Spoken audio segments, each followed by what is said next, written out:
नमस्कार विद्यार्थी मित्रांनो, आपण कंबाईन गट ब मुख्य परीक्षा आणि गट क मुख्य परीक्षा याचा ओकॅपच्या सोर्सबद्दल व्हिडिओ टाकला होता. तर विद्यार्थी मित्रांनी त्याला खूप छान असा प्रतिसाद दिला होता.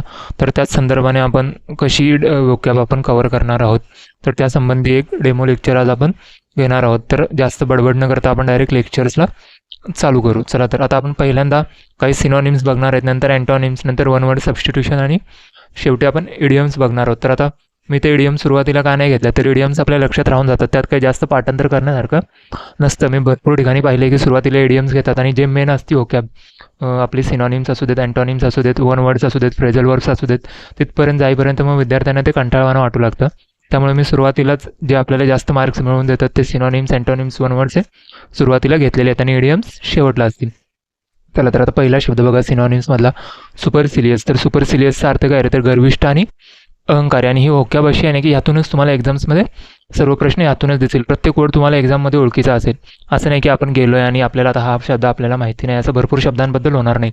तुम्हाला जे म्हणजे जवळजवळ सर्वच शब्द हे तुम्हाला आपल्या यातून आलेले दिसतील. चला, तर बघा सुपरसिलियस सांगितलं की गर्विष्ठ आणि अहंकारी. आता याचं सिनॉनिम्स काय आहे, तर ॲरोगंट, अहंकारी.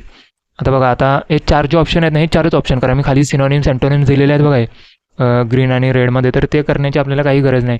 हे फक्त चार ऑप्शन्स आणि त्यांचा अर्थ इतकंच करायचं, यातूनच आपल्याला प्रश्न येतील. आता सुपरसिलियसचा गर्विष्ठ, अहंकारी.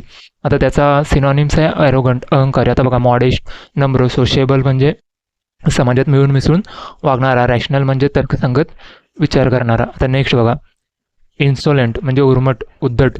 आता याचा अर्थ काय रे, इन्सोलंटचा समानार्थी सिनॉनिम्स होतो रूड, उद्धट, असभ्य वागणारा. तर आता याचा बघा शाय, लाजाळू, हॅपी, आनंद, सॉरोफुल, दुःखी. आता इथे सॉरोची स्पेलिंग लक्षात ठेवा, SORROW. आपल्याला ही मिसस्पेल्डमध्ये विचारली जाऊ शकते. हे एवढे चारच करायचे. ओकॅब इतकी इझी करून देईन ना तुम्हाला की एक्झाममध्ये तुम्हाला आलेला प्रत्येक प्रश्न ओळखीचा वाटू लागेल. आता नेक्स्ट बघा रेप्रूव्ह, खरडपट्टी काढणे, दोष देणे. प्रेज म्हणजे स्तुती करणे. आता याचा रेप्रूव्हचा सिनॉनिम्स आहे कोल्ड, रागावणे. आता याचे बाकीचे तीन ऑप्शनचे आपण मराठी अर्थ बघू. प्रेज, स्तुती करणे, लॉर्ड, कौतुक करणे, कमेंड, प्रशंसा करणे. नेक्स्ट बघा, जिथे अवघड प्रश्न असतील तिथे जास्त वेळ देऊन मी ते कव्हर करण्याचा प्रयत्न करेन. ज्युबिलंट म्हणजे आनंदित, उल्हासित असणे. आता याचं काय येतं, हॅप्पी हे सिनॉनिम्स आहे. एन्सियंट म्हणजे प्राचीन, ॲग्रेसिव्ह म्हणजे जास्त आक्रमक असणारा, डिफीट म्हणजे पराभव. आता बघा बनल. आता इथं बघा कॉमन. आता झालेल्या कंबाईन सीमध्ये कॉमन आणि एक्स्ट्रा असे अपोजिटसाठी आलेलं बघा. आता बघा बनल म्हणजे सामान्य, कंटाळवाणा. आता ओरिजिनल, मूळ, डिस्टिंक्टिव्ह, वैशिष्ट्यपूर्ण, शार्प, तीक्ष्ण. कॉमन प्लेस म्हणजे सामान्य, नेहमीचा. बनल लक्षात ठेवा, बनल सामान्य किंवा कंटाळवाणा. त्याचा सिनॉनिम्स आहे कॉमन प्लेस. आहे बघा, आत्ताच आपण काही सुरुवातीचे प्रश्न बघतो तर तिथेच आपल्याला आत्ता आलेले प्रश्न दिसू लागलेले आहेत. आता बघा नेक्स्ट कॉन्ट्राईट. कॉन्ट्राईट म्हणजे पश्चाताप झालेला आणि मग त्याचा सिनॉनिम्स काय तर रिग्रेटफुल. आता बाकीचे बघा डिटरमाइंड करणे, डिटर्मिनेशन असणे म्हणजे दृढनिश्चय. डिवाइस म्हणजे एखादी योजना तयार करणे, योजना आखणे, प्लॅन बनवणे. स्पेसिफिक म्हणजे विशिष्ट, असं लक्षात ठेवा. आता हे डेमो आहे, मी तुम्हाला एक अंदाज येऊ दे याच्यासाठी मी हे लेक्चर्स घेत आहे. नंतर आपण जेव्हा प्रॉपर लेक्चर चालू करू तेव्हा मी प्रत्येक शब्द तुम्हाला, जर तुम्ही सांगा आता कमेंटमध्ये करा की मी प्रत्येक शब्द स्पेलिंग सकट सांगू की कसं आत्ता जसं चाललं आहे तसंच जाऊ दे, पण शब्द तुम्हाला 100% ह्यातूनच तुम्हाला ओकॅब आलेली दिसेल. ॲडमॉनिश ताकीद देणे किंवा रागवणे. रिप्रिमेंट म्हणजे खरडपट्टी काढणे. हा त्याचा सिनॉनिम्स आहे. आता हे बघा रिस्पेक्ट म्हणजे आदर देणे. युलोगाईज किंवा युलोजाईज असं म्हणा, गौरव करणे. पॅनेगराईज किंवा पॅनेजराईज प्रशंसा करणे. उच्चार आपल्याला काही संबंधाचा नाही, आपल्याला त्या शब्दाचा अर्थ फक्त माहिती पाहिजे. उच्चार करून आपल्याला तिथे एक्झाममध्ये काय आपली ओरल एक्झामिनेशन आहे त्याचा उच्चार व्यवस्थित करणे. आता पॅनेजराईज किंवा पॅनेगराईज, युलोजाईज किंवा युलोगाईज असं आपण लक्षात ठेवता. पॅनेजराईज प्रशंसा करणे. आता पाणी लक्षात ठेवायचं. एखादा जेव्हा प्रशंसा करतो, जास्त हे करतो, तेव्हा आपण बघतो बघा की समोरच्या डोळ्यातून पाणी येऊ लागतं. त्यानुसार आपण हे लक्षात ठेवायचं. पॅनेजराईज प्रशंसा करतो, तो त्याचं गोड कौतुक करतो. युलोजाईज गौरव करणे. हे त्याचे सिनॉनिम्स लक्षात ठेवा. ब्लॅबर, BLABBER, ब्लॅबर बडबड करणे, निरर्थक बोलणे. हे लक्षात ठेवतं. ब्लॅबरचं काय होईल रे, समानार्थी सिनॉनिम्स तर नॉनसेन्स म्हणजे जे अर्थहीन बोलणं, असं लक्षात ठेवा. आता व्हॅराय म्हणजे सावध राहणे. सोपिक म्हणजे शहाणपणाचे आणि सॅपियंट म्हणजे ज्ञानी. SAPIENT सॅपियंट ज्ञानी. हे तुम्ही मेन वर्ड आणि त्याचे खालचे जे चार ऑप्शन्स आहेत ना त्यांचे अर्थ फक्त लक्षात ठेवत चला, बाकीचं काही करायचं नाही. बघा परत एकदा सांगतो, ब्लॅबर म्हणजे बडबड, निरर्थक बोलणे, नॉनसेन्स त्याचा सिनॉनिम्स आहे निरर्थक. वरी सावध असणे. सोफिक म्हणजे शहाणपणाचा आणि सेपियंट SAPIENT सेपियंट म्हणजे ज्ञानी. आता इक्वॅनिमिटी. आता आपल्याला असू शकते की इक्वॅनिमिटी आणि एनिमिनिटी आहे असं आपण तिथं ते जोडू शकतो. तर एनिमिनिटी आणि इक्वॅनिमिटी हे वेगवेगळ्या आहेत. आता इक्वॅनिमिटी म्हणजे शांतता, संतुलन असणे, आणि याचा जर सिनॉनिम जो आहे तो काम, शांत असणं. तर अँझायटी आपल्यालाच माहितीच आहे, कॉमन वर्ड आहे. अराउझल म्हणजे उत्तेजन देणं, आणि अपसेट पण आपल्याला माहितीच आहे. आता इथे नवीन शब्द कुठला येतो, अराउझल हा जो आहे ना तो लक्षात ठेवा. अराउझल उत्तेजना. आता हे बघा, डेस्पिकेबल घृणास्पद, नीच, हेटफुल म्हणजे हेट म्हणजे आता आपल्याला माहितीच आहे. डिसअपॉइंटिंग हे पण आपल्याला माहितीच आहे. जे माहिती नाहीत ना तिथे आपण जास्त वेळ द्यायचा. आता एक क्रेडिट घेतो. आता हे किती वेळा आपण वापरतो की त्याने क्रेडिट घेतलं या कामाचं, ते नाही घेतलं. हेट, डिसअपॉइंटिंग या शब्द माहिती असलेल्या शब्दांमध्ये जास्त वेळ नाही घालवायचा. तर नेक्स्ट बघा, फोर्थवाला नॉनचॅलन्स, बेपरवा. हे लक्षात आता डेस्पिकेबल घृणास्पदचं काय आहे तर सिनॉनिम्स हेटफुल हे आहे. आता इथं नवीन वर्ड काय आहे, डेस्पिकेबल आणि नॉनचॅलन्स, बेपरवा. हे इथं आपण लक्षात ठेवा. NONCHALANC, नॉनचॅलन्स, बेपरवा. आता बघा, पर्ट उत्साही, चपळ. आता हंबल पण आपल्याला माहितीच आहे, लाईव्हली पण माहितीच आहे, टिमिड पण सोपाच आहे त्याचा भितर. आता मीक, गरीब आणि नम्र हे इथं लक्षात ठेवा. आता पर्ट उत्साही, चपळचं आहे, लाईव्हली हे इथं सिनॉनिम्स लक्षात असू देत. आता बघा, कॉपियस विपुल, भरपूर प्रमाणात म्हणजे जास्त प्रमाणात असणे. आता कॉपियस आता जास्त प्रमाणात असणे. आता इथे 4 ऑप्शन आपण बघायचे. आता प्लेंटीफुल किती सोपं आहे बघा, आपल्याला ते माहितीच आहे. आता डिफिशियन्सी असणे आपण सोपाच आहे. आता कमेंडेबल, आता हे भरपूर वेळा आपण कमेंडेबल आहे, स्तुती करणे, प्रशंसनीय. आता काउंटरफिट हे इथं लक्षात ठेवा. काउंटरफिट म्हणजे बनावट, COUNTERFEIT, काउंटरफिट बनावट. एब्युलियंट उत्साही, जोमदार, EBULLIENT, एब्युलंट, जोमदार. आता सोबर बघा, आपण बोली भाषेत आपल्या रोजच्या भाषेत पण अनेकदा वापरत असतो सोबर. अनअडॅप्टेबल, ॲडॅप्टेबल म्हणजे स्वीकारार्ह, अनअडॅप्टेबल अस्वीकारार्ह. एन्थुझियाझम हे पण आपल्याला माहिती जातं. इथं लक्षात ठेवा, विअरी थकलेला हा एक नवीन शब्द. आता जर एब्युलियंटचा सिनॉनिम्स बघितला तर एन्थुझियास्टिक. आपण भरपूर ठिकाणी बघतो कार एन्थुझियाझिझम आहे त्याच्या अंगी, नवीन गोष्टी जाणून घेण्याची त्याला आवड आहे, तर त्यानुसार एन्थुझियास्टिक हा लक्षात ठेवा. आता एब्युलियंटचा सिनॉनिम्स इथं आहे एन्थुझियास्टिक. आता इथं नवीन शब्द आपल्याला जो की थोडा अवघड वाटू शकतो तो विअरी, थकलेला, असं इथं लक्षात ठेवा. आता सुपरफ्ल्युअस, अतिरिक्त म्हणजे अनावश्यक असणे. आता बघा, एक्स्ट्रा कॉमन मी सांगितलं ना, विरुद्धार्थी आत्ताच झालेल्या ग्रुप सी मध्ये आला होता. लक्ष, कंपल्सरी म्हणजे सक्तीचे, इंटिग्रिटी म्हणजे प्रामाणिकपणा, इमोरल म्हणजे अनैतिक, हे इथं लक्षात ठेवा. आता इथं सुपरफ्ल्युअस आहे, एक्स्ट्रा, अतिरिक्त. तुम्हाला एक्झाममध्ये इथूनच प्रश्न दिसतील हे मी सांगू शकतो.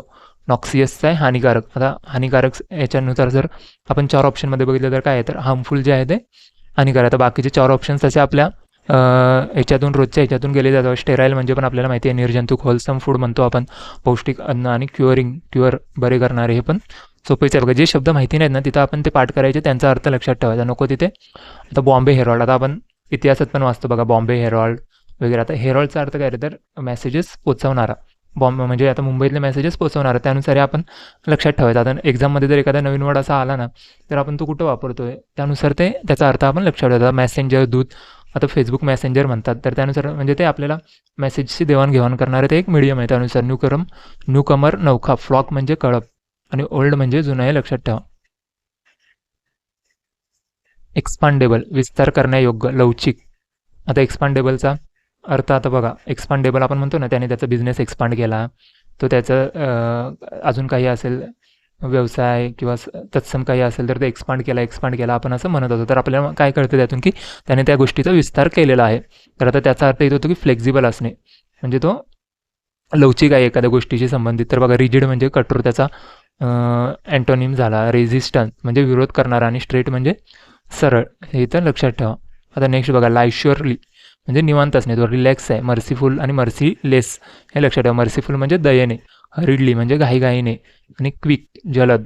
मर्सीफुलचं इथं लक्षात ठेवा स्पेलिंग MERCIFULL, मर्सीफुल. एमिनंट म्हणजे प्रसिद्ध, प्रख्यात, हे इथं लक्षात राहू देत. त्याच्याच समानार्थी सिनॉनिम्स आहे प्रोमिनंट, प्रसिद्ध. अननोन म्हणजे आता नोन आपल्याला आलेलं बघा आताच्याच ग्रुप सी मेन्सला नोन म्हणून सिनॉनिम्स, आणि त्याचा सिनॉनिम्स आपल्याला ओळखायचा होता. अननोन म्हणजे अज्ञात. एफिशियंट म्हणजे कार्यक्षम. प्लेझंट म्हणजे आनंददायी.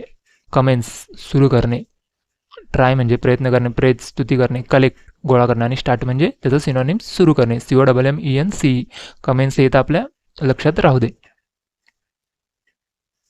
माझा हा आता लेक्चर्स हे तुम्हाला देण्याचा एकच उद्देश आहे की एक्झाममध्ये तुम्हाला यातून आलेले प्रश्न भरपूर दिसतील. आता होकॅब मी शिकवणार आहे म्हणजे काय रे, होकॅब आपल्याला स्वतःहून पाठ करावे लागते. फक्त हेच आहे की आपण जो सोर्स वापरणार आहोत त्यातून आपल्याला मार्क्स आले पाहिजेत, हा मेन उद्देश असला पाहिजे. असर्ट ठामपणे सांगणे, जोर देणे. आता असर्टचं काय असं आपण आता एम्फासाइज हे आपण एम्फासाइज करून सांगितलं, जोर देऊन सांगतोय तो एखादी गोष्ट, हे आपल्याला माहिती आहे बघा. आता इथे असर्टची स्पेलिंग लक्षात ठेवा, SSERT आणि EMPHASIZD. एम्फासाइज जोर देणे, एंटर म्हणजे प्रवेश करणे, रिफ्यूट आता फूट पाडणे म्हणजे आता शब्दानुसार जर लक्षात ठेवायचं असेल ना काही ट्रिक नाही तर फूट पाडणे म्हणजे खंड केला, त्याने एखाद्या गोष्टीचं खंडन केलं, रिफ्यूट. स्पेसिफाय म्हणजे स्पष्ट करून सांगणे, हे इथं लक्षात ठेवा. प्रोहिबिशन तर माहितीच आहे आपल्याला, मनाई करणे, बंदी करणे, तर त्यानुसार जर आहे तर एक्सक्लुजन, EXCLUSION एक्सक्लुजन, वगळणे, बंदी, हे इथं लक्षात ठेवा. डिक्लरेशन घोषणा, असर्शन दावा, डेक्री हुकूम. आता डेक्री या PYQ मध्ये भरपूर वेळा आलेला आहे, DECREE डेक्री हुकूम. कॉम्प्लिकेटेड गुंतागुंतीचे, क्लिष्ट. कॉम्प्लेक्स म्हणजे त्याचं सिनॉनिम झालं. जंबल म्हणजे जम्बलिंग झालं आपण म्हणत असतो बघा, जंबल गोंधळ झालेला. डिसऑर्गनाइज अव्यवस्थित म्हणजे एखादा कार्यक्रम व्यवस्थितपणे ऑर्गनाइज नसलेला. लेंदी लांबलचक. सोपे आहेत बघा हे प्रश्न. अल्ट्रेशन बदल करणे किंवा फेरफार करणे, तर त्याचं काय रे मॉडिफिकेशन करणे, हे लक्षात ठेवा. ॲडज्युडिकेशन म्हणजे निवाडा, ADJUDICATION ॲडज्युडिकेशन निवाडा. कॉन्सिलिएशन म्हणजे समेट घडवून आणणे, CONCILIATION कॉन्सिलिएशन समेट घडवणे. मॉड्युलेशन नियमन, हे लक्षात ठेवा. नेक्स्ट बघा, ओव्हरवेल्मिंग प्रचंड, भारावून टाकणारे. आता याचं सिनॉनिम्स आहे इम्प्रेसिव्ह, IMPRESSIV प्रभावी, प्रचंड. आता इथे नवीन शब्द कोणते आहेत तर आपल्याला ऑसम हा शब्द माहितीच आहे, फक्त त्याची स्पेलिंग तुम्ही व्यवस्थित लक्ष द्या, AWESOME. आणि आता स्ट्रायकिंग आणि मॉर्टिफाईंग, हे जर बहुतेक जणांनी नवीन शब्द असेल, स्ट्रायकिंग आकर्षक असणे आणि मॉर्टिफाईंग लज्जास्पद, STRIKING स्ट्रायकिंग आकर्षक, MORTIFYING मॉर्टिफाईंग लज्जास्पद. आता इथं आपण आज 25 सिनॉनिम्स पाहिले आहेत. आता नेक्स्ट आपण अँटोनिम्स पाहूया. आता इथं जर बघितलं ना तुम्हाला ह्यातूनच प्रश्न आपल्या एक्झाम्समध्ये दिसेल. आता तुम्ही याच्यासाठी ओकॅबसाठी किती हजारो रुपयांच्या बॅचेस लावता, तिथं आता ते तुम्हाला काय करतात रे, तुम्हाला आता ओकॅब शिकवतात म्हणजे नेमकं काय करतात, आपल्याला स्वतःहूनच ओकॅब पाठ करावे लागते. फक्त आपलं इतकं पाहिजे की जो सोर्स आहे तो आपला कन्फर्म हवा, त्यातूनच वारंवार रिवाईज करून आपल्याला मध्ये परफेक्शन येत जातं. तर आता आपण नेक्स्ट अँटोनिम्सचे प्रश्न पाहूयात. पहिला बघा अँटोनिम्समध्ये बिनीत, BENEATH बिनीत म्हणजे खाली. आता त्याच्यात अँटोनिम्स काय असेल, विरुद्धार्थी, अभोव वर असणे. बिसाईड म्हणजे बाजूला, BSID बिसाईड बाजूला. बिहाइंड म्हणजे मागे असणे, हे सोपं माहितीच आहे आपल्याला. ऑपोजिट म्हणजे विरुद्ध, हे इथं लक्षात राहू देत. आता नेक्स्ट बघा वर्बज म्हणजे जास्त बडबड करणारा. आता इथं सिनॉनिम्स काय तर थोडक्यात सांगणार एखादी गोष्ट. ब्रीफ संक्षिप्त, हे लक्षात ठेवा. BRIEF ब्रीफचं स्पेलिंग लक्षात ठेवा, BRIEF ब्रीफ. पॉलिश म्हणजे सुसंस्कृत असणे. टॉकेटिव्ह म्हणजे बडबड आणि वर्डी म्हणजे पण सेम त्याचे सिनॉनिम्स आहेत बघा, टॉकेटिव्ह आणि वर्डी. नेक्स्ट बघा स्क्वालिड म्हणजे घाणेरडा, गलिचात आहे. आयोगाने याचा भरपूर वेळा हा प्रश्न स्क्वालिड, फिल्दी, घाणेरडा हे तिथं विचारलेला आहे. तर याचा आता अँटोनिम्स आहे क्लीन, स्वच्छ. आता व्हायलंट म्हणजे इन्सरक, हे माहितीच आहे बघा. इन्फेस्टेड म्हणजे ग्रस्त, हा शब्द लक्षात ठेवा, INFESTED इन्फेस्टेड, ग्रस्त. आणि स्क्वालिड म्हणजे घाणेरडा, हे लक्षात राहू द्या. आणि फिल्दी हे त्याचं सिनॉनिम्स आहे आणि याचं अँटोनिम्स क्लीन, स्वच्छ, ते आपल्याला माहितीच आहे. फक्त इथं स्क्वालिड, SQUALID स्क्वालिड घाणेरडा, हे लक्षात राहू द्या. आणि FILTHY फिल्दी घाणेरडा. सबमिझिव्ह नम्र, आज्ञाधारक, SUBMISSIVE सबमिझिव्ह, नम्र, आज्ञाधारक. तर याचा अँटोनिम्स काय आहे रे, तर स्टबन, अट्टी, STUBBORN स्टबन. हा आयोगाने भरपूर वेळा PYQ विचारलेला आहे, STUBBORN स्टबन, अट्टी. आता बघा मायझरली आपण आयोगाच्या PYQ मध्ये भरपूर वेळा आपल्याला शब्द दिसतो. कंजूस, ओबेडियंट, आज्ञाधारक. आणि ड्युटीफुल म्हणजे कर्तव्य दक्ष. ओबेडियंटची स्पेलिंग लक्षात राहू दे, OBEDIENT ओबेडियंट. इथल्या इथे पाठ करून घ्या, नंतर करतो हे करतो तसं न करता तिथल्या तिथे ती गोष्ट करण्याचा प्रयत्न करा. ब्रिस्क म्हणजे चप्पळ, हे तर लक्षात राहू दे. ब्रिस्क चप्पळचा आता सिनॉनिम्स काय असणार, स्लो असणार, हळू. स्मार्ट म्हणजे हुशार, एक्सपर्ट म्हणजे तज्ञ, रॅपिड म्हणजे वेगवान. सोपे प्रश्न आहेत बघा. ब्रिस्क हा नवीन एक शब्द आपल्याला असू शकतो, तो लक्षात ठेवा, BRISK ब्रिस्क, चपळ, वेगवान. आता न्यूमरस, आपण आपल्याला माहिती असण्यासारखा शब्द आहे बघा, न्यूमरस, असंख्य, पुष्कळ. आता जर त्याचा सिनॉनिम जर बघितला, स्कार्स. आता हा स्कार्स आहे ना, गट ब च्या 2023 की 24ला स्कार्सिटी हा आपल्याला प्रश्न आलेला होता बघा. मी सांगतो ना, आता आपण किती आता 10-15 मिनटं झाले असतील लेक्चर्सला, आपण 5 ते 6 आयोगाने विचारलेले प्रश्न पाहिलेले आहेत. त्यामुळे हा सोर्स तुम्ही डोळे झाकून यावरती विश्वास ठेवा. तुम्हाला कन्फर्म यातून होकॅबला मार्क येतील. तर न्यूमरसचा आपण अँटोनिम्स बघितलं ना, स्कार्स. आता बघा, अनकाउंटेबल, अगणित असणे, ओकेजनल. आता ओकेजनल बघा ओकेजनलमध्ये आत्ताच कंबाईन सीच्या मेन्सला मिसस्पेल्डमध्ये प्रश्न आलेला बघा, लक्षात ठेवायचे. OCCASIONL, ओकेजनल, प्रसंगी, आणि सेव्हरल, अनेक असणे. तुम्हाला सांगतोय, या सोर्सवरती डोळे झाकून तुम्ही विश्वास ठेवा. वारंवार करायचं, एकच सोर्स आपण परफेक्ट होईपर्यंत आपण ते करायचं. तुम्हाला हमखास मार्क्स येतील.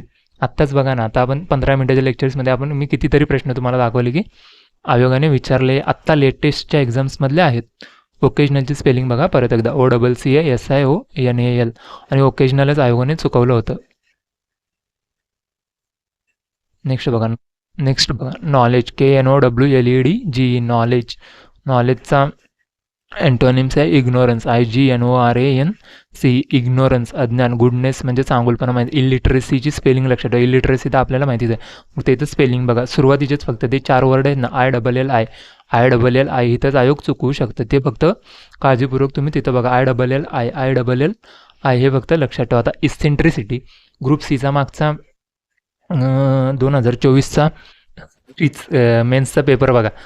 इसेंट्रिक हा एक शब्द माहिती होता, तर आपल्याला तो पूर्ण प्रश्न, 4 ऑप्शन्स होते, त्यातले 2 बरोबर 2 चुकीचे होते. आणि इसेंट्रिसिटी आपल्याला जर हा शब्द तिथं माहिती असतं तर आपला तो प्रश्न बरोबर आला असता. त्यामुळे सांगतो, या सोर्सवर डोळे झाकून तुम्ही विश्वास ठेवा आणि तुमच्या मैत्रिणींपर्यंत सुद्धा हा व्हिडिओ पोचवा आपला. इसेंट्रिसिटीची स्पेलिंग लक्षात ठेवा, ECENTRICITY, इसेंट्रिसिटी म्हणजे विचित्रपणा. आता नॉलेजचा अँटोनिम तिथं इग्नोरन्स हे लक्षात राहू दे. इलिटरेसीची स्पेलिंग जी आहे ILLI ही तर लक्षात राहू देत. फक्त सुरुवातीचे 4 लक्षात ठेवा. आता डिस्पॅरेट म्हणजे भिन्न, वेगळे. आता याचं काय असू शकतं रे, अँटोनिम सर समान, सिमिलर, हे लक्षात ठेवा. आता कलेक्टेड, गोळा करणे. इनडिफरंट, उदासीन. इनडिफरंट हे लक्षात ठेवा, त्यांचा अर्थ लक्षात ठेवा, कारण इनडिफरंट म्हणजे वेगळा पण आपल्याला असं वाटू शकतो रे. इनडिफरंटचा शब्दाचा अर्थ लक्षात ठेवा, INDIFFERENT, इनडिफरंट, उदासीन. INDIFFERENT, इनडिफरंट, उदासीन हे लक्षात राहू देत. काम म्हणजे शांत, हे सोपंच आहे बघा. कॉम्प्रेहेन्सिव्ह, विस्तृत, हे पण आपल्याला माहितीच. आता याचं जर अँटोनिम्स बघायचं म्हटलं तर काय, तर रेस्ट्रिक्टेड म्हणजे मर्यादित असणे. एन्जॉयबल पण आपल्याला माहिती आहे. प्लेझंट आपण आता वरतीच बघितलं. एनक्लोज म्हणजे बंदिस्त, हे सोपं आहे. जे सोपं आहे तिथं वेळ नको घालवायला आपण. डॅश म्हणजे उद्ध्वस्त झालेला एखादा व्यक्ती किंवा खचलेला असणे. तर त्याचा अँटोनिम्स काय असू शकतो, तर एनकरेज, जो प्रोत्साहित आहे, जो भारावलेला आहे एखादी गोष्ट करण्यासाठी, तर त्याचा अर्थ इथं लक्षात ठेवा, एनकरेज. हे अँटोनिम्स, सिनॉनिम्स तुम्ही असं लक्षात न राहता शब्दाचा फक्त अर्थ लक्षात ठेवत चला, त्यातूनच आपल्याला पुढे मार्क्स येतील. विकन म्हणजे कमकुवत, डिस्ट्रॉयड म्हणजे नष्ट झालेला, त्याचा डॅशचाच वरचा सिनॉनिम्स आहे तो. प्रोड्यूस म्हणजे उत्पादित. कन्व्हेन म्हणजे एकत्र येणे, बोलावणे. CONVENE, कन्व्हेन, एकत्र येणे, बोलवणे. आता समन, आता आपण बघतो बघा, कोर्टाने त्यांना समन बजावले, हे बजावले. तर समन म्हणजे कोर्ट त्यांना ऑर्डर दिलेली असते हजर राहण्याची. तर याचा जर कन्व्हेनचा, एकत्र येण्याचा जर विरुद्धार्थी अँटोनिम्स बघितला तर तो डिस्पर्स, DISPERSE, डिस्पर्स, हे लक्षात ठेवा. गॅदर म्हणजे माहिती जात आहे, मॉब गॅदर झालं एका ठिकाणी, आपण बघतच असतो. रिक्वेस्ट, विनंती करणे. कन्व्हेन, एकत्र येणे, हे लक्षात ठेवा. CONVENE, कन्व्हेन, एकत्र येणे. जे नवीन शब्द असतील तिथं मी तुम्हाला जास्त वेळ थांबून सांगत जाईन की तिथल्या तिथंच ते तुमचे पाठ व्हावे. डिस्पर्स आपल्याला माहितीच आहे, डिस्पर्स त्या अर्थाने सोपंच आहे बघा. इथं फक्त कन्व्हेन हा लक्षात ठेवा. CONVENE, कन्व्हेन, एकत्र येणे, बोलवणे. कॉन्कर म्हणजे सहमती दर्शवणे, तर याचा विरुद्धार्थी अँटोनिम्स आहे डिसॲग्री, असहमती असणे. लीड म्हणजे नेतृत्व करणे, माहितीच आहे. डिस्ट्रीब्यूट करणे, वाटणे. कॉन्ट्रीब्युशन असणे म्हणजे काहीतरी त्याच्यात त्याचा योगदान असणे, लक्षात ठेवा. कॉन्कर, सहमती दर्शवणे. CONCUR, कॉन्कर म्हणजे सहमती एखाद्या गोष्टीबद्दल दर्शवणे. इंडोलंट, आळशी, सुस्त, हे लक्षात ठेवा. आता आयोगाने याच्यावरती इंडोलंटवरती प्रश्न विचारलेले आहेत. इंडोलंट, आळशीचा अँटोनिम्स काय आहे, तर लाईव्हली, उत्साही असणे. स्लगिश हा त्याचा सिनॉनिम्स आहे बघा इंडोलेन्सचा. स्लगिश, सुस्त असणे. लाईफलेस, निर्जीव. इनर्ट, आता इनर्ट गॅस आता आपल्याला माहिती आहे बघा, ग्रुप 18मध्ये inert, krypton, argon, xenon, neon आणि रेडॉन, ते आपले इनर्ट गॅस. त्यानुसार आपण ते इनर्ट म्हणजे निष्क्रिय वायू हे लक्षात ठेवा. इथं लक्षात ठेवा बरं, इंडोलंट, आळशी, सुस्त, INDOLENT. याची काही स्पेलिंग विचारणार नाहीत. स्पेलिंग जिथं विचारतील तिथं मी तुम्हाला सांगत जाईन. इथं फक्त इंडोलंटचा अर्थ आळशी, सुस्त आणि त्याचा समानार्थी विरुद्धार्थी लक्षात ठेवा. विरुद्धार्थी आहे लाईव्हली, उत्साही आणि समानार्थी आहे स्लग्गिश, सुस्त. ॲसॉल्ट करणे, हल्ला करणे. आता आपण पेपरमध्ये किंवा इंग्लिश पेपर तुम्ही जर वाचत असाल तर तिथे असॉल्टेड असं भरपूर वेळा तिथं आलेलं असतं बघा. त्यानुसार आपण तिथं लक्षात ठेवा. ॲसॉल्टची स्पेलिंग नका लक्षात ठेवा. ॲसॉल्ट म्हणजे हल्ला करणे, हे इथं फक्त लक्षात ठेवा. मग आता एखादा हल्ला करतो तर दुसरा काय करणार आहे? बचाव करणार. DEFEND, डिफेंड, बचाव करणे. स्ट्राईक म्हणजे पण हल्ला करणे. चाकू स्ट्राईक करतो पाठीवर, आपण ते भरपूर वेळा जर पेपर वाचत असेल किंवा काही तुम्ही गोष्टी न्यूजला वगैरे बघत असेल, स्ट्राईकिंग हे तिथं स्ट्राईक केलं आहे लक्षात ठेवा. स्ट्राईक म्हणजे हल्ला करणे. ॲग्री म्हणजे सहमत होणे. आणि ऑफेंड म्हणजे दुखावणे. OFFEND, ऑफेंड, दुखावणे. डिफेंड, बचाव करणे. OFFEND, ऑफेंड म्हणजे दुखावणे. आणि DEFE, डिफेंड म्हणजे बचाव करणे. असॉल्ट, ASSAULT, असॉल्ट, हल्ला करणे, हे लक्षात ठेवा. नेक्स्ट बघा, आता वन वर्ड सबस्टिट्यूशन. आता आपण 25 अँटोनिम्स बघितले, 25 सिनॉनिम्स बघितले. आता आपण वन वर्ड सबस्टिट्यूशनचे 15 प्रश्न पाहणार आहोत. Formal speech especially one given on a ceremonial occasion. आता ओकेजन बघा इथं परत आलं आहे मिसस्पेल्डमध्ये, लक्षात ठेवा. आता काय आहे रे, तो एखाद्या ठिकाणी भाषण देतो. आता आपल्याला काहीच माहिती नाही समजा, तर कसं आपण लक्षात ठेवू शकतो? तर ओरेशन बघा, ओरेशन. आता मी वरती पण तुम्हाला सांगताना ओरल, आपल्याला मी म्हटलं बघा, उच्चार करायला काय आपण कुठे ओरल एक्झाम देत नाही, म्हणजे तोंडाचं असणे. ओरेशन म्हणजे तोंडाने तो एखादी गोष्ट हे सांगतो. त्यानुसार पण आपल्याला जर काही गोष्टी माहिती नसतील ना प्रश्न, तरी आपण असं जायचं, आपल्याला काय माहिती आहे त्यानुसार आपण जाऊ शकतो. ओरेशन म्हणजे भाषण. तर रेटिसंट आणि टॅकिडने एकमेकाचे सिनॉनिम्स आहेत बघा, म्हणजे कमी बोलणारे व्यक्ती. बॅशफुल, आता तुम्ही ग्रुप सीचा मेन्सचा पेपर बघा, त्याच्यात बॅशफुल हा शब्द तुम्हाला दिसेल बघा. ग्रुप सी मेन्सचा आता 2025चा आत्ता झालेला प्रश्न बघा. म्हणून मी सांगतोय, हा सोर्स मी असंच काहीतरी रँडम उचलून आणले आणि तुम्हाला देतोय असं नाही, तुम्ही याच्यावरती विश्वास ठेवा. बॅशफुल म्हणजे लाजाळू. Formal speech is specially one given and on a ceremonial occasion, तर त्याचा अर्थ आहे ओरेशन, भाषण देणे. एकदा लक्षात राहू द्या. रिगार्ड विथ ग्रेट रिस्पेक्ट, आदर करणे, अत्यंत आदर करणे. तर आता रिगार्ड विथ ग्रेट रिस्पेक्टचा काय होईल रे? तर वेनरेट, आदर करणे, पूजणे एखाद्याला. VENERAT, वेनरेट, आदर करणे. आता इन्सोलन्स, उद्धटपणा, आपण वरतीच बघितलं बघा. फ्लिपन्सी, असंस्कृतपणा, उथळपणा. फ्लिपन्सीची स्पेलिंग लक्षात ठेवा. FLIPPANCY, फ्लिपन्सी, असंस्कृतपणा आणि उथळपणा. इन्सोलन्सची पण स्पेलिंग लक्षात ठेवा. INSOLENCE, इन्सोलन्स, उद्धट. पण तिथल्या तिथं आपण पाठ करायचं. पुढे आपण कधी बघू, पुढे पाठ करतो असं न करता तिथल्या तिथे ती गोष्ट पाठ करून ठेवायची. कोर्सनेस, रांगडेपणा. आता कोर्स आत्ताच्याच आता किती प्रश्न मी तुम्हाला सांगते इथं, आत्ताच झालेल्या ग्रुप बीमध्ये की सीमध्ये हा कोर्सवरती आपल्याला प्रश्न दिसेल तिथे बघा. त्यामुळे तिथल्या तिथे शब्द पाठ करत चला. वेनरेट, आता इथं लक्षात ठेवा. रिगार्ड विथ ग्रेट रिस्पेक्टचं वन वर्ड सबस्टिट्यूशनमध्ये येतो वेनरेट, आदर करणे किंवा पूजणे. VENERAT, वेनरेट, आदर करणे. Kill someone by covering their nose and mouth so that they suffocate. तर याचा काय होईल रे अर्थ? स्मुदर म्हणजे गुदमरून मारणे. SMOTHER, स्मोदर, गुदमरून मारणे. आता इथं बघा, बलवार, तटबंदी करणे. सेंटेनियल, आपण आयोगाच्या PYQमध्ये पण हा शब्द आलेला होता, सेंटेनियल, पहारेकरी. आणि फोस्टर म्हणजे माहितीच आहे आपल्याला, पालन पोषण करणे. इथं लक्षात ठेवा. Kill someone by covering their nose and mouth so that they suffocate, smother, गुदमरून मारणे. आता इथे नवीन जे बलवार्क आणि सेंटेनल आहेत ना, ते शब्द लक्षात ठेवा. तटबंदी आणि पहारेकरी. BULWAR की बलवर्क, तटबंदी. आणि SENTINEL, सेंटिनल, पहारेकरी हे लक्षात राहू देत. आता बघा, be deprived of property or right or privilege. आता बघा, प्रिव्हिलेज पण आत्ताच झालेला ग्रुप सीमध्ये मिसस्पेल्डमध्ये आपल्याला विचारला होता. PRIVILEG, privilege, as a penalty for wrong doing, चुकीच्या कृत्याबद्दल एखाद्याची मालमत्ता हिरावून घेणे. तर त्याचा अर्थ आहे फोरफिटेड, जप्त केले किंवा गमावणे. FORFEITED, फोरफिटेड, जप्त केलेले, गमावले. रेंडर म्हणजे देणे, बनवणे. एंडो, प्रदान करणे. ENDOW, प्रदान करणे. असाइन म्हणजे सोपवणे, इथे हे शब्द लक्षात ठेवा. FORFEITED, फोरफिटेड म्हणजे त्याची जप्त केलेली प्रॉपर्टी. रेंडर, देणे एखाद्याला. आणि एंडो म्हणजे पण प्रदान करणे. आणि असाइन, सोपवणे, हे इथं लक्षात ठेवा. एंडो, ENDOWD, एंडो, प्रदान करणे. Absolve someone from blame for a fault or wrongdoing, एखाद्याला चुकीबद्दल किंवा गुन्ह्याबद्दल दोषमुक्त करणे. आता हे भरपूर वेळा आयोगाच्या PYQ मध्ये पण आपल्याला एक्झनरेट हा शब्द गावेल बघा. Absolve someone from blame for a fault or wrongdoing, गुन्ह्याबद्दल एखाद्याला दोषमुक्त करणे. एक्झनरेट, दोषमुक्त करणे. इंडिक्ट म्हणजे दोषारोप ठेवणे त्याच्यावरती. अलेज, आरोप ठेवणे. इंडिक्ट, अलेज, INDICT, इंडिक्ट, दोषारोप ठेवणे. ALLEGE, अलेज, आरोप करणे. आणि स्लर, निंदा, कलंक. SLUR, स्लर, निंदा, कलंक. हे चारही जे ऑप्शनमध्ये आहेत ना ते लक्षात ठेवा. नेक्स्ट बघा, सेन्सलेस टॉक ऑर रायटिंग, अर्थहीन बडबड किंवा लेखन. आता आपण वरतीच अर्थहीन बडबडसाठी एक प्रश्न पाहिला होता बघा. आता इथं तर त्याचा अर्थ आहे ब्लॅडर डॅश, निरर्थक बडबड. ब्लॅडर डॅश, निरर्थक बडबड. ॲस्टूट, अस्तूट हा आयोगाचा PYQ बघा. ॲस्टूट, चतुर असणे. सॅगॅशियस, शहाणा असणे.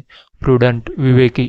द ब्लॅडर डॅश, निरर्थक बडबड. Senseless talk or writing, bladder dash. Bladder dash हे लक्षात ठेवा. BLADERDASH, ब्लॅडर डॅश, निरर्थक बडबड. ॲस्टूट, ASTUTE, अस्तूट म्हणजे चतुर असणे. सॅगॅशियस, SAGACIOS, सॅगॅशियस, शहाणा. PRUDENT, प्रुडंट, विवेकी.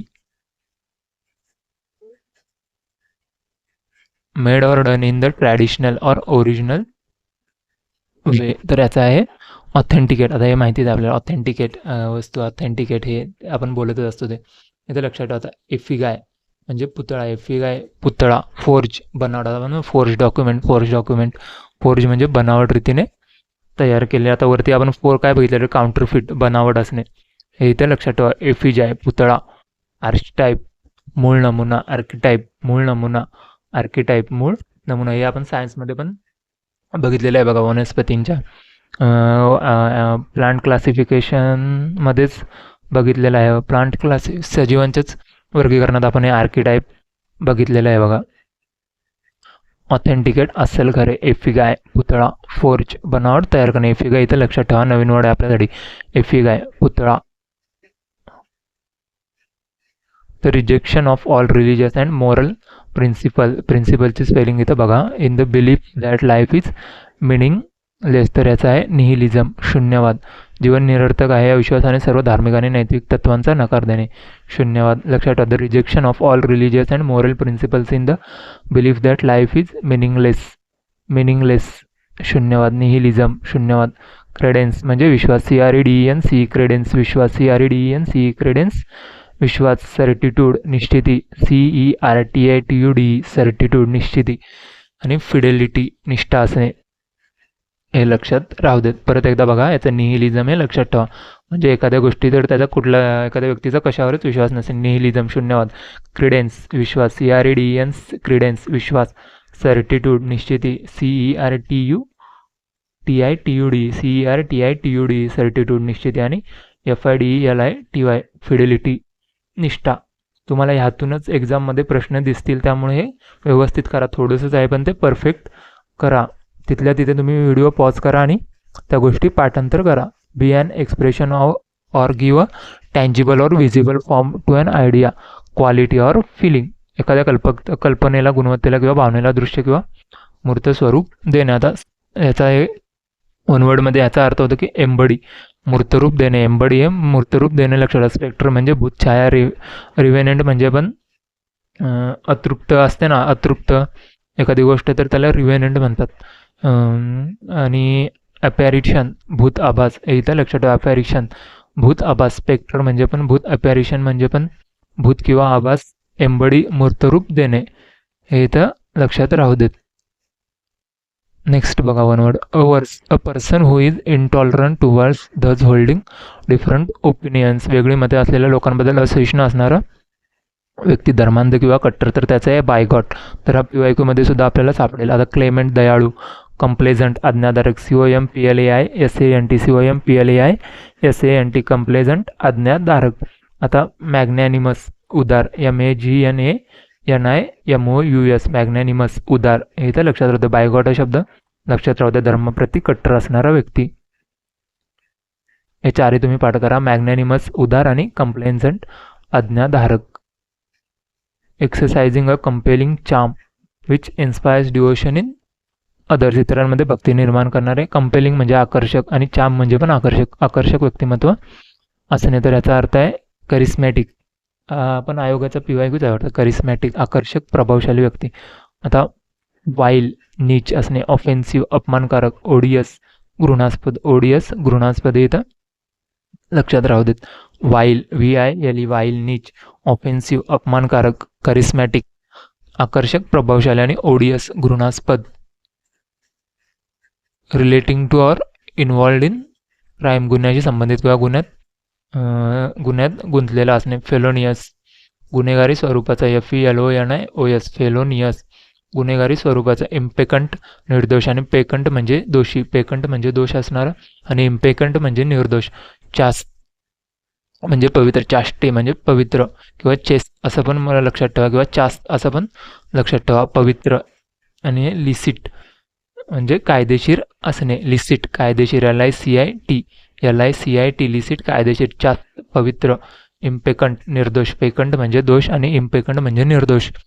आणि फेलोनियस गुन्हेगारी स्वरूपाचा.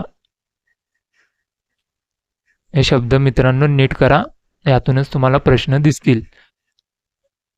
प्रश्न मेन वर्ड आहे ना वरचा तो, आणि खालचे 4 ऑप्शन्स आपण परफेक्ट करा. A person or thing that is perfect example of particular quality or type. तर एपिटम उत्कृष्ट नमुना. एखादी गोष्ट उत्कृष्ट प्रतीकाशी मानली जाते बघा, त्याचा अर्थ एपिटम उत्कृष्ट नमुना. तर लिबर्टाईन स्वैराचार. लिबर्टी दिली एखाद्याला, म्हणतो नाही का तो मोकळा आहे, लिबर्टी दिली त्याला तेवढी, तर ते तिथे लक्षात ठेवा. स्वैराचारी. अबेज अपमानित करणे आणि प्रोफिलिगेट उधळ्या. अबेज अपमानित करणे. ABASE अबेज अपमानित करणे आणि प्रोफिलिगेट उधळ्या. PROFILIGATE प्रोफिलिगेट उधळ्या. हे लक्षात राहू दे. Rude in mean. Spirited in surly way अत्यंत वाईट आणि उद्धटपणे वागणारा. तर याचा अर्थ येतो चर्लिश उद्धट रांगडा. हे लक्षात ठेवा. अफेबल म्हणजे मनमिळाऊ. कॉर्डियल म्हणजे मैत्रीपूर्ण. आणि जेंटल म्हणजे सभ्य. जेंटिल म्हणजे सभ्य. लक्षात राहू दे. Rude in a mean and spirited and surly way. तर चर्लिश हे तर लक्षात राहू दे. उद्धट आणि रांगडा वागणारा. अफेबल म्हणजे मनमिळाऊ. कॉर्डियल म्हणजे मैत्रीपूर्ण आणि जेंटिल सभ्य. आता अफेबल कॉर्डियल हे माहितीच आहेत आपल्याला शब्द बऱ्यापैकी.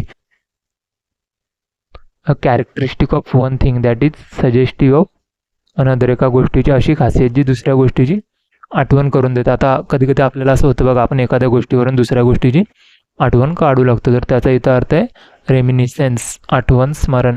REMINISENCE रेमिनिसेन्स आठवण करणे, स्मरण करणे. आता ऑथेंटिकेट आपण वरतीच हे काय ऑथिथेटिक आहे. ऑथेंटिक नाही आहे, अँथिथेटिक विरोधाभासी. अँथिथेटिक विरोधाभासी. कंजेक्चर अनुमान लगावणे. डिस्पॅरेट भिन्न. आपण वरतीच बघितलं बघा, डिस्पॅरेट भिन्न. अँथिथेटिक विरोधाभास असणे. कंजेक्चर अनुमान असणे. आणि रेमिनिसेन्स आठवण करून एखाद्या गोष्टीची एखाद्या दुसऱ्या गोष्टीकडे बघितले की तिसऱ्याच गोष्टीची आपल्याला आठवण येते. अँथिथेटिक विरोधाभासी. कंजेक्चर अनुमान. CONJECTURE कंजेक्चर अनुमान. हे लक्षात राहू दे. Respect and ॲडमिरेशन. आता बघा मी तिथं तुम्हाला इनपेकंट सांगितलं, इथं पेकंट बघा पापी आलेलं आहे. द रिस्पेक्ट अँड ॲडमिरेशनसाठी वन वर्ड आहे एस्टीम. आदर. एस्टीम आदर. कल्पेबल दोषी. व्हिशियस क्रूर. VICIOUS VICIOUS हा करेक्ट स्पेलसाठी विचारलेला आहे बघा. VICIOUS व्हिशियस क्रूर. आणि एस्टीम वन वर्ड आपल्या याचं उत्तर आहे बघा. एस्टीम म्हणजे आदर करणे.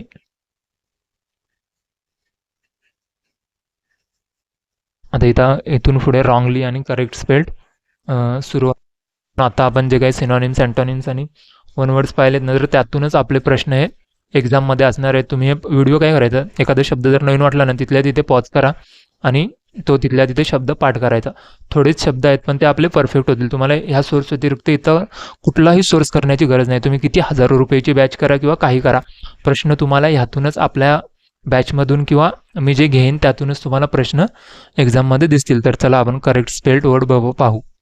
प्रश्न पाहूयात आपण. Select the correct spelling of the incorrectly spelled word in good characteristics are indispensable to succeed. Indispensable 2 नंबरचा ऑप्शन बरोबर आहे बघा. INDISPENSABLE इंडिस्पेन्सेबल. INDISPENSABLE इंडिस्पेन्सेबल अपरिहार्य. स्पेलिंग बघा व्यवस्थित. INDISPENSABLE इंडिस्पेन्सेबल. नेक्स्ट बघा wrongly spelled word. Calendar, callus, career, carriage. Calendar चुकीचं दिलं बघा तिथं DAR कॅलेंडर. आता हे DAR कॅलेंडर आहे ना, याचा अर्थ असा होतो की इंडस्ट्रीयलमधली एखादी मशीन असते ती, ते नाही काय मोठे मोठे पार्ट असतात ते चेपवण्यासाठी वापरतात बघा कॅलेंडर. ती एक DAR वाली एक मशीन असते, ती इंडस्ट्रीयलमध्ये मोठमोठे यूज केली जाते. आता आपलं हे जे कॅलेंडर आहे ना, तिथे DAR कॅलेंडर असं पाहिजे. कॅलस कठोर निर्दय, कॅलस CALLOUS कॅलस कठोर निर्दय लक्षात ठेवा. करिअर मिसस्पेल्डमध्ये करिअर पण आयोगाने मागे विचारलेलं आहे बघा. करिअरची स्पेलिंग CARER करिअर. कॅरेज गाडी वाहून नेणे CARRIAGE. कॅलेंडरची स्पेलिंग एकदा पाहून घ्या, तिथे आपल्याला फसवलं जाऊ शकतं बघा. नेक्स्ट बघा find the wrongly spelled word. Exploit, expire, explicit, explode. Exploit चुकीचं दिलं आहे बघा. तिथं ईची गरज नव्हती. टी नंतर EXPLOIT एक्सप्लॉइट. गैरफायदा घेणे. एक्सपायर मुदत संपणे. एक्सप्लिसिट स्पष्ट. एक्सप्लोड स्फोट होणे. EXPLICIT एक्सप्लिसिट स्पष्ट. EXPLOD एक्सप्लोड स्फोट होणे.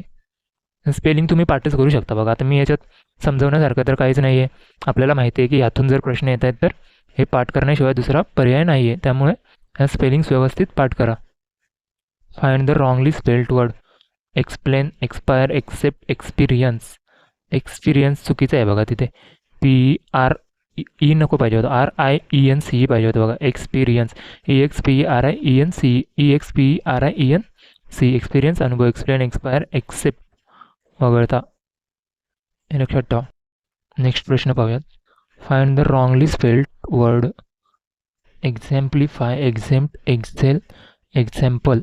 एक्झेम्प्लिफाय तर तिथं XA नाही तर XE. एक्झेम्प्लिफाय, एक्झेम्प्लिफाय उदाहरण देणे. एक्सेम्प्ट म्हणजे सूट देणे. आपण भरपूर ठिकाणी एक्सेम्प्ट त्यांना सूट दिली वगैरे असं आपण वाचलेलं असतं बघा. एक्झेल, एक्झाम्पल हे लक्षात ठेवा. Exemplify EXEMPLIFY EXEMPLIFY exemplify. Find the wrongly spelled word. Comparable, comparison. Competition चुकीचं दिलं बघा. कम्युनिकेशन बरोबर आहे. कंपॅरिझनची एक बघून घ्या. कंपेरेबल तुलना करणे. कॉम्पिटिशनचं काय रे PE पाहिजे. PI नाही. PETITION PETITION. जिथं चुकवलं जाऊ शकतं. आता तुम्ही सुरुवातीचं COM कॉम काय लक्षात ठेवण्याची गरज नाही. जिथं चुकलं जाऊ शकतं तिथं EI यामध्ये कन्फ्युजन होऊ शकतं. तिथे फक्त व्यवस्थित पाहायचं. COM PETITION. Competition. Wrongly spelled word. Exchange, exercise, excite आणि एक्सक्लेम उद्गार काढणे. एक्सक्लेम तर माहितीच आहे. एक्सरसाइज पण माहिती आहे. एक्सचेंज पण. एक्साइट नाही तर एक्साइट. एक्साइट उत्तेजित करणे. EXCIT एक्साइट हे बघून घ्या. स्पेलिंग व्यवस्थित काळजीपूर्वक करा. Find the wrongly spelled word. चुकीचे स्पेलिंग ओळखा.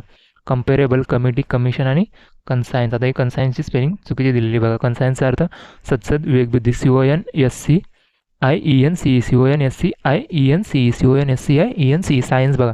सायन्स तर आपल्याला माहितीच आहे. सायन्सची स्पेलिंग त्यानुसार इथं सायन्सच्या तिथे आपल्याला चुकवलं. SCI पाहिजे. SCI CONSCIENCE कन्सायन्स. यसच्या पुढे फक्त लक्षात ठेवा तिथे. आता कमिटी आणि कमिशनमध्ये बघा. आता कमिटी आणि कमिशनचं कधी जर आलं ना पेपरला तर MMT कमिटीमध्ये पाहिजे आणि MMS हे कमिशनमध्ये पाहिजे. लक्षात ठेवा. दोन्हीमध्ये कमिटी आणि कमिशनमध्ये MM, कमिटीमध्ये TEE आणि कमिशनमध्ये SS हे लक्षात ठेवा. रॉंगली स्पेल्ड वर्ड बघा. करेजियस चुकीचं दिलं. क्युरियस उत्सुक. प्रिशियस मौल्यवान माहितीच आहे. विक्टोरियस विजय. आता करेजियसची बघा.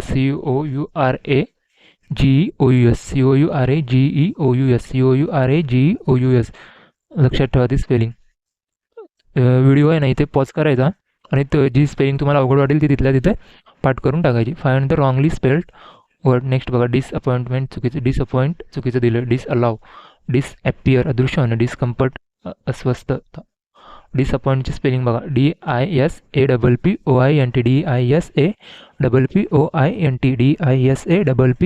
DISAPPOINT disappoint. व्यवस्थित स्पेलिंगकडे लक्ष द्या. आता ग्लुमी बघा. आत्ताच ग्रुप C मध्ये आपल्याला सिनॉनिम्स की अँटोनिम्समध्ये विचारला होता बघा ग्लुमी शब्द. आता इथे लक्षात ठेवा, GLOOMY ग्लुमी उदास, ग्लॉस चमक, ग्लुटन खादाड, ग्लटन पण आयोगाचा PYQ मध्ये आहे.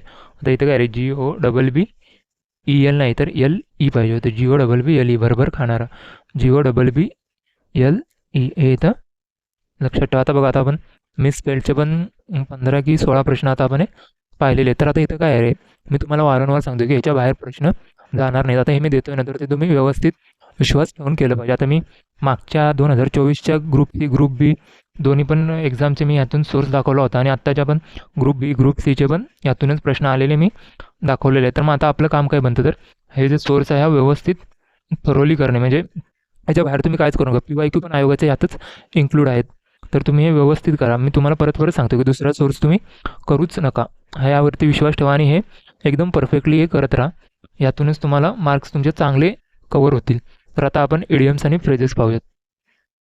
पहिली इडियम बघा, a diamond in the rough, कोळशाच्या खाणीतील हिरा, तो गुण असलेली व्यक्ती, a diamond in the rough. आता हे आपण इडियमच्या शब्दांवरून आपल्याला हे लक्षात येऊ शकतं बघा. Someone or something with potential or talent but lacking training or polish, म्हणजे एखादा हिरा कोळशाच्या खाणीत आहे. हे इथं तुम्ही त्या म्हणीच्या अर्थावरून आपण तिथं बरोबर हे करू शकतो बघा. जे शब्द आहेत ना, डायमंड, रफ, त्यावरून आपण ते उत्तरापर्यंत पोहोचू शकतो.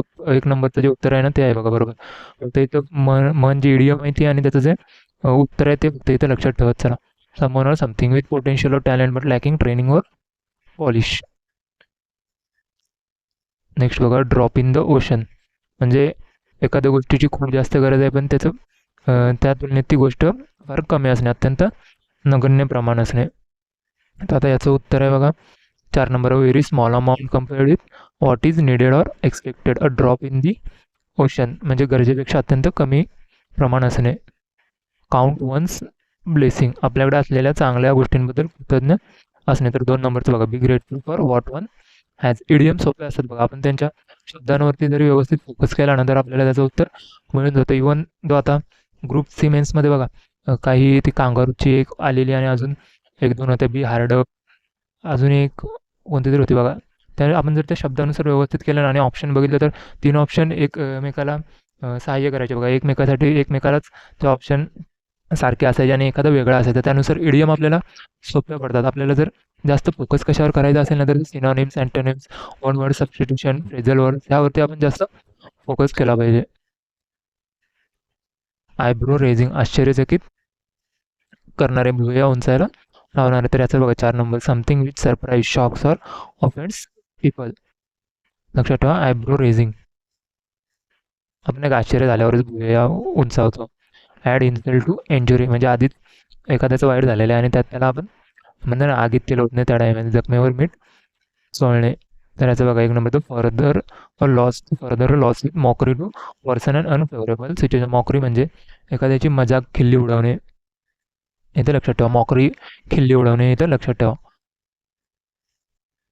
टाय दी नॉट, लग्न करणे. Get married, tie the knot, लक्षात ठेवा. Tie the knot, get married. Tie the knot, get married. In cahoots with, cahoots म्हणजे संगनमत असणे. इन कॅहुट्स विथ, एखाद्याशी संगनमत करून, विशेषतः चुकीच्या कामासाठी संगनमत करणे. बघा याचं बघा, in alliance or partnership with, in an alliance or partnership with, in cahoots with, in an alliance or partnership with. हे त्याचं उत्तर आहे बघा.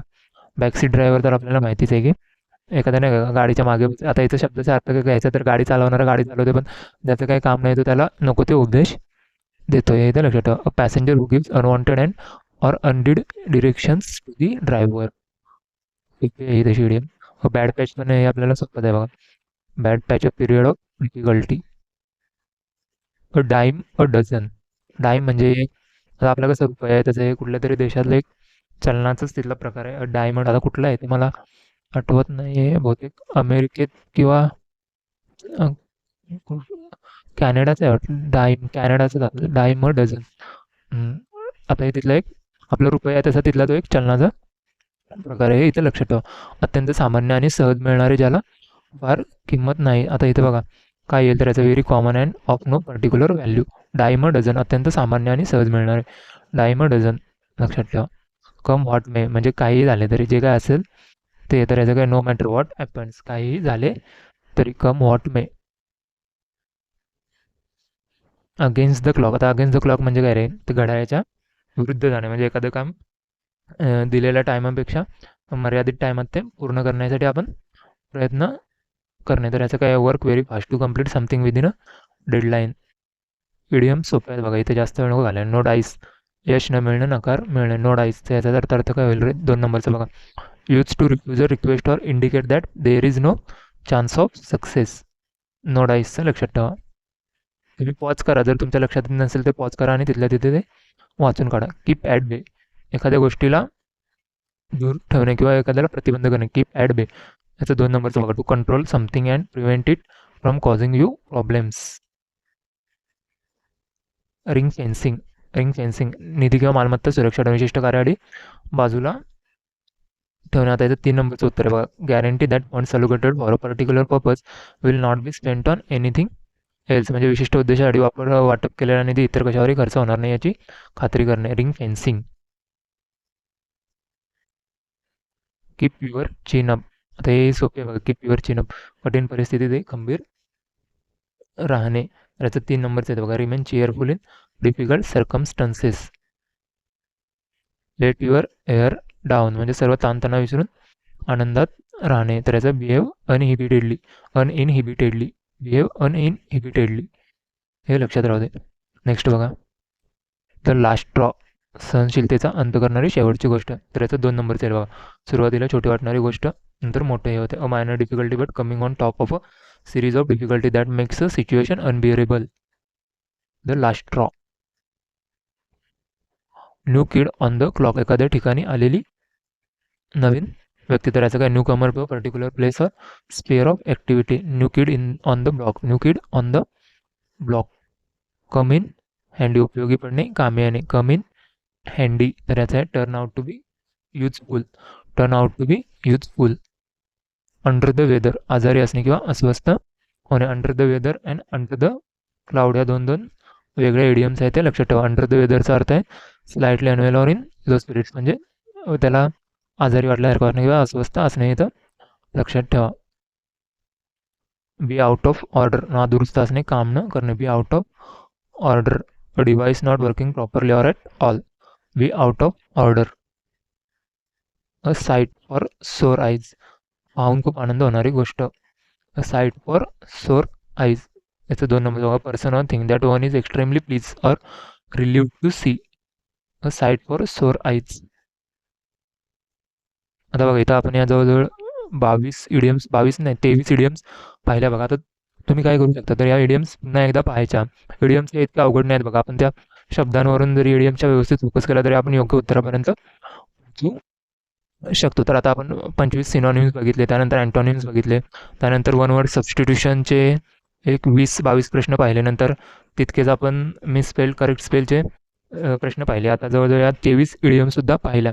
तर आता हे जर आपण बघितलं ना, डेली आपण हे असं घेत जाणार आहोत आपल्या रोजच्या लेक्चर्समध्ये.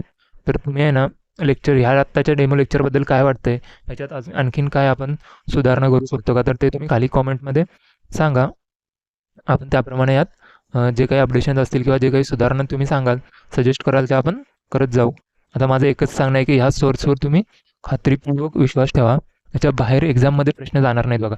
मी तुम्हाला जवळजवळ MPSCच्या मागच्या 2 कंबाईनच्या मेन्स आणि ह्या 2 कंबाईनच्या मेन्स असं सर्व तुम्हाला मी सोर्स दाखवलेला आहे. तर तुम्ही यावरती विश्वास ठेवावा, तुम्हाला याचा नक्की फायदा होईल. मी खाली माझी टेलिग्राम ID दिलेली आहे, तर ते तुम्हाला जर काही वाटत असेल तर तुम्ही मेसेज करा. कमेंट्समध्ये तुम्ही तुमचे लेक्चर्सबद्दल जे काय असेल ते म्हणणं तुम्ही सांगू शकता. आता ह्या लेक्चरची फीजसुद्धा मी बऱ्याच विद्यार्थ्यांना म्हटलेली आहे की तुम्हाला जी परवडेल ती फीज तुम्ही सांगा, आपण त्याप्रमाणे ठेवू. जास्त विद्यार्थ्यांचे जसे मेसेज येतील त्यानुसार आपण किती फीज ठेवायची त्याचा मलाही अंदाज येईल. मला काय असं, आता तुम्ही इडियम्स व्होकॅब्युलरीसाठी कुठेही लेक्चर करा रे, बॅच जॉईन करा, बघा तुम्ही तिथे किती फीज घेतात किंवा काय आणि त्यांचे लेक्चर्स किती असतात ते बघा. मी तुम्हाला इथं एकाच एक सोर्समधून जी आपली व्होकॅब्युलरी आहे ती कव्हर होणार आहे हे मी तुम्हाला वारंवार सांगतो आणि ते दाखवलंही. तर तुम्ही बघा, आपली बॅच जर जॉईन केलीत तर तुम्हाला याचा खरोखरच फायदा होईल. आणि तुम्ही PYQसुद्धा आपण यात घेतलेले आहेत, हे तुम्ही लक्षात राहू देता. तुम्हाला PYQसाठी परत सेपरेट काही करायचं नाही. व्होकॅब्युलरी करता ग्रामरसाठी PYQ तुम्ही करू शकता, पण व्होकॅब्युलरीची MPSCने जे काही PYQ विचारलेले आहेत ते सुद्धा यात कव्हर झालेले आहेत. आता आपण या एकाच लेक्चरमध्ये बघा, मी सुरुवातीच्या 15 मिनिटातच तुम्हाला जवळ आयोगाने विचारलेले आत्ताच्या 2 ह्या एक्झाममधले कितीतरी प्रश्न मी दाखवलेले आहेत. त्यामुळे तुम्ही या सोर्सवर खरंच विश्वास ठेवू शकता. आणि बॅचबद्दल तुमचे जे काही प्रश्न असतील ते मला टेलिग्राम करा किंवा इथे कॉमेंटमध्ये सांगा. तसेच हा व्हिडिओ आपल्या विद्यार्थी मित्र मैत्रिणींपर्यंत पोहोचवा आणि आपल्या चॅनलला सबस्क्राईब करा. धन्यवाद.